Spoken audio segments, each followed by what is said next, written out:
Good morning, everybody. How are you? Let me check over here on my iPad to see that I am live, and I am. Let me go to myself.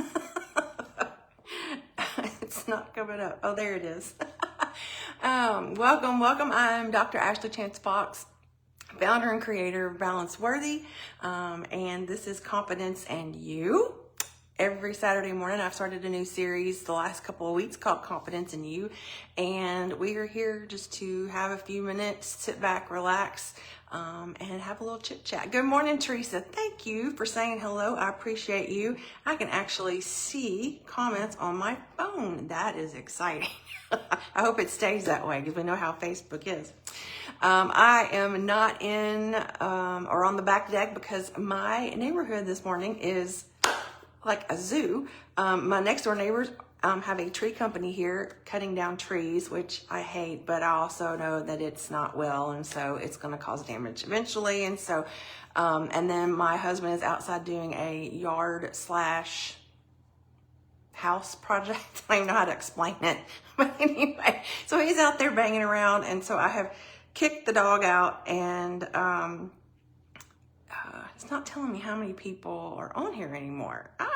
That's horrible. So anyway, so I am here in my meditation Zen room. Maybe it will show me comments over here. Oh, yep, there you are again. Okay, good. Great. Good morning. Thank you, Teresa. So if you are here, please say hello in the comments. I love chatting with y'all, but I do want to go ahead and get started. I have my notes here. And so today we are in Confidence and You. We are talking about what does self-trust feel like? What does self-trust feel like? So a couple of weeks ago, we talked about doubt and how we doubt ourselves, and maybe how to reframe that, how we wait for, and then last week we talked about waiting for permission, like who's giving us permission? Nobody's giving us permission. We got to have permission. We got to give ourselves permission, right? And so this week we're talking about how do we trust when we give ourselves permission? How are we giving ourselves trust? Why are we giving ourselves trust?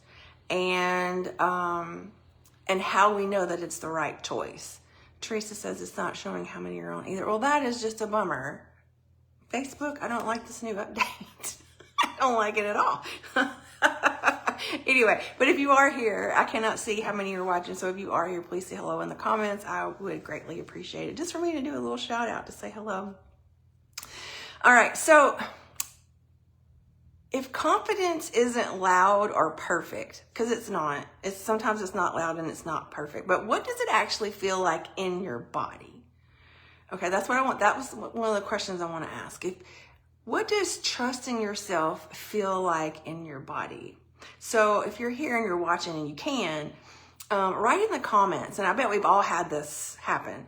What was a time, it can just be like one or two words. It doesn't have to be the whole story. I guess I should say this. Yes or no. Have you ever, I'll say it that way, much easier. Have you ever ignored that inner gut feeling and it sort of went awry? And had you trusted your gut, had you trusted that inner knowing, things would have gone way differently. I know I have. I know that there are several times that I just, we have those. I was just in a meeting the other day and somebody said, my spidey senses raised their little head. And we all have them, right? We all have our little spidey senses. So what are the spidey senses that come up? And have you ever ignored those spidey senses? I know I have. And several times it's not gone well, right? I should have trusted what my spidey senses, gut, inner knowing, whatever it is that you want to call it. It's like we just know that. And I really do feel like, Teresa says, oh yes, and I so regretted it. Yep. I really do feel like as women, we have like this extra spidey sense, especially if you have children. I don't have children. I only have doggos. But it's almost like you have this inner knowing, this sense, this gut feeling, right? So, confidence and self-knowing, that gut feeling is sometimes so hard to trust, right? Because we've been conditioned to hear other people's opinions. Fear gets in the way, whether that's fear of failure or fear of success. I've talked about this before. Fear of success is huge, is absolutely huge. But confidence isn't the absence of fear or doubt. It's really not. It is doing it anyway. And I love the quote. I have this quote pasted on my computer right over there, as a matter of fact, is feel the fear, do it anyway. Feel the fear, do it anyway. And I love this because if I think back on the times that I was, whether that's in doubt or fear or whatever it is, and I did it anyway, it is so empowering. It is so empowering because I stepped up to that fear, looked it in the face, and said, I'm going to do it anyway. Right? Because my gut, my inner knowing, I trusted that. Teresa says trusting self gets hard after a mistake. It does. It absolutely does. It truly, because you second guess everything, and maybe it would include other people. So you have them like, see, I told you so, right? That is when we need to go back and get grounded and truly evaluate what happened, and also to get clear on what we want, right? And I think about, if I want, and this just came to me, if I want to lose weight, right? If I want to lose weight, there are certain things that I need to do to lose weight, right? I need to move my body. I need to eat healthy food. I need to drink water, right? I need to get sleep. For me personally, I need to go outside. Because I love being outside and I love fresh air, and many times that means taking my shoes off and walking in the grass. That is for me, right? So I know for me. But if I ignore that and I only eat fast food and I sit on the couch watching TV all day and I don't go outside and I'm drinking, not other things than water, Coke. I'm gonna say Coke because I'm from the South and everything's Coke, whether it's Coke or not. I know, right? So it's getting back to that inner knowing. I know what to do. I got to do it, right? But when it comes to confidence, many times fear gets in our way and doubt gets in our way. And one thing that I have used, I can't remember how long I've been sort of using this philosophy. It was before I turned 50. So it wasn't that I turned 50 and I'm like, here I am. I think it's been at least a year, maybe even 2 years at this point. And excuse me what I'm about to say. And one way to tell the difference for me, if it's fear, if it's self-trust, if it's doubt, truly, I say to myself, if it's not a hell yes, it's a hell no.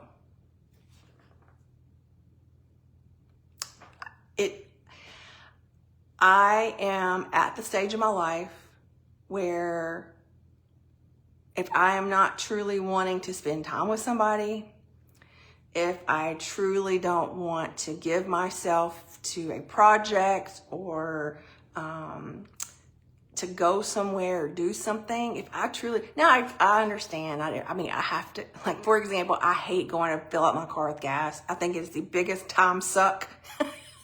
It drives me crazy, but you got to do it, right? I'm not talking about that. I'm talking about things that do not fill my cup, that are not the best for me, right? And so if it's, to me, if it's not a hell yes, it's a hell no, right? On big decisions. One of the other things that you can say to yourself if you don't want to go that extreme, because I understand we all start at different places.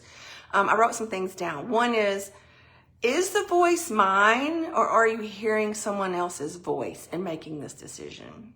And we talk about this a lot with my clients, and especially in group on Thursday nights, that sometimes we have these two little people sitting on our shoulders. You know, maybe it's the angel and the devil. You've heard that before. Maybe it's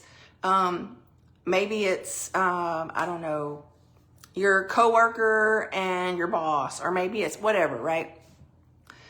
You got two little things going at it one way or the other, but you have maybe a differing thing. So is it your voice or is it someone else's? Have you been conditioned to think that and feel that? Are you ready for a change? And that's, I can't answer that. Obviously, that's going to be up to you. Another question is this protecting me or is it keeping me small? I'm going to say that again. Is this protecting me or is it keeping me small? And so many times, women especially, we shrink ourselves on so many different levels. And we knew the answer, we knew the solution, we knew the thing to do, but we shrink ourselves for whatever reason, right? So another way to start trusting your inner self is ask yourself, is this protecting me truly or is it keeping me small? Good morning, Gina. Good morning, Susan. I didn't see you pop on here. Another one is this a calm knowing or is it a panicked scramble? I love this because so many times we're put into situations where we're sort of pushed to make a decision and we're not ready. And let me tell you, it is okay to say, let me ponder on that. Let me think about that and get back to you. That is A-okay. That is A-okay. Nobody has all the answers all the time, right? And I really, really love this, and I saved this for last. Fear and doubt say in your head, what if it goes wrong? Fear and doubt say, what if it goes wrong? Self-trust says, I can handle it either way. Self-trust says I can handle it either way. That does not mean it's not going to be difficult. That does not mean that it's not going to be a roller coaster ride. It does not mean you're actually going to get your way every time, right? But it means that I can handle it. I can handle it. And if you're sitting here and you're watching this right now, you have handled 100% of the difficult things that you have faced. Now, you may be in the thick of it right now, thinking that you may not be able to, but you have walked through to the other side of every hard thing that you have faced, right? So this week, as we go through the week, I want you to see where that doubt and fear slips in, even though your inner gut, your inner knowing may be screaming at you. And let me tell you one thing that I have discovered too with my clients.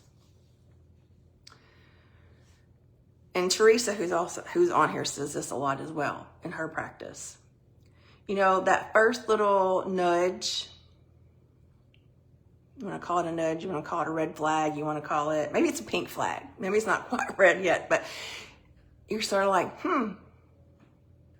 that's not setting well with me, right? It feels a little icky inside.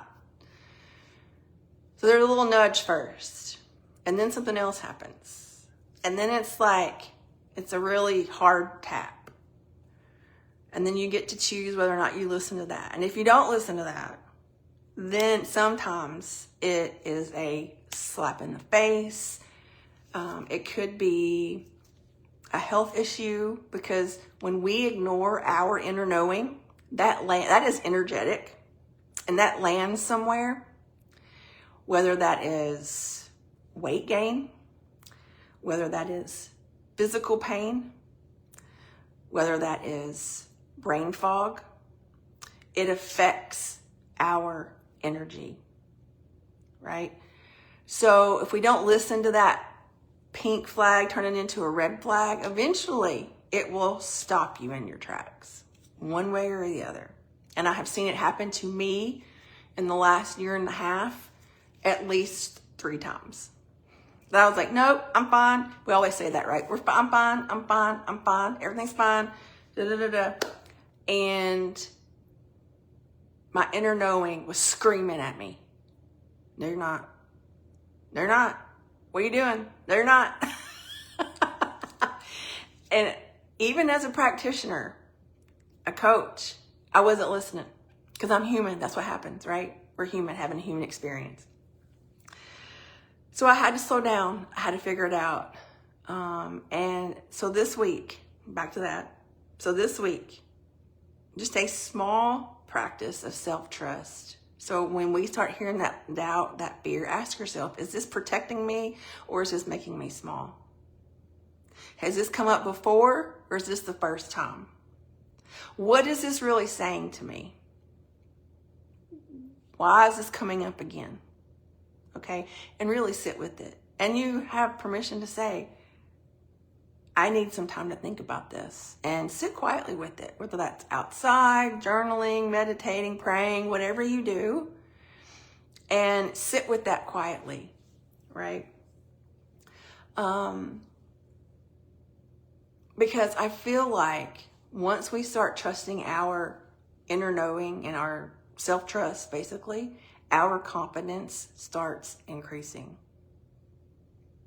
Our energy changes. Everything, it's a ripple effect, right?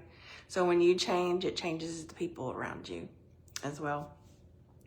So don't forget that if this is something that you're interested in going deeper in, this is what we talk about on Thursday nights in Embracing Me Circle. It is on Zoom at 7 p.m. It's linked above if you're on Facebook, and if you're watching this on YouTube, I'll link it down below in the description. We have a great group of women who have worked very diligently on noticing things that come up in their lives and have increased their confidence greatly over the weeks that they have been working with me. So if this is something of interest to you, check out the link. If you have any questions, feel free to comment, or you can send me a direct message.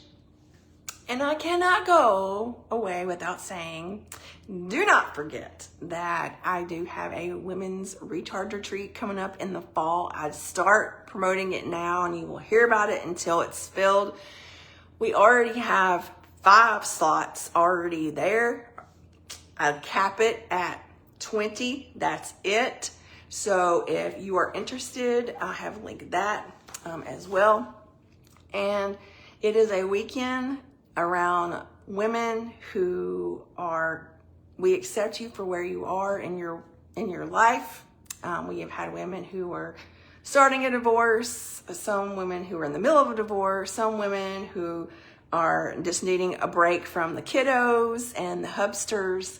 Some women who were there just to take a break and take a breather. We have sound healing. We have yoga for all body types. We have meditation. We have nature. And we have a lot of fun. So not only do we have a lot of inner work that we do throughout the weekend, it's Friday night, Saturday, and Sunday until noon. And again, you can check out the link. But it is just a special weekend with women, and we laugh and we have a lot of fun on top of making friendships and just being together. And I think that's what a lot of us need right now, is because I think back, I was actually talking to a friend of mine from high school the other day, and I remember growing up and my grandmother having a sewing circle of women who would come over, I think every week, if I'm not mistaken, at least every month. And it was, and I would be the secretary of the women's sewing circle and take minutes. It was basically gossip, don't get me wrong.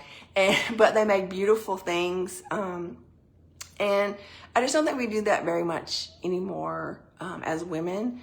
And it's just a great time to get together with women and just come as you are, where you are in your life. We have young 20-year-olds, and we've also had older folks over 60 and 70. So we have that huge range, and it's great to be amongst different women in different periods of their life, right? To talk about kids. Last year we had a cackle over a story of a participant that has now teenagers, but they were telling a story about when the kids were little, and we had a participant there with little kids. I was like, oh my God, I'm so glad you said that. And then now, so like, it's just great. It's just great. So if you want to check it out. We'd love to have you. And Teresa says, come join us. Can't wait. I know, I can't wait either. And anyway, if you have any questions, let me know. I have gone way over time today. I hope this was helpful. And I hope you have a great Saturday and rest of your weekend and week. And I will be right back here next Saturday. So hope everybody has a great one. See ya.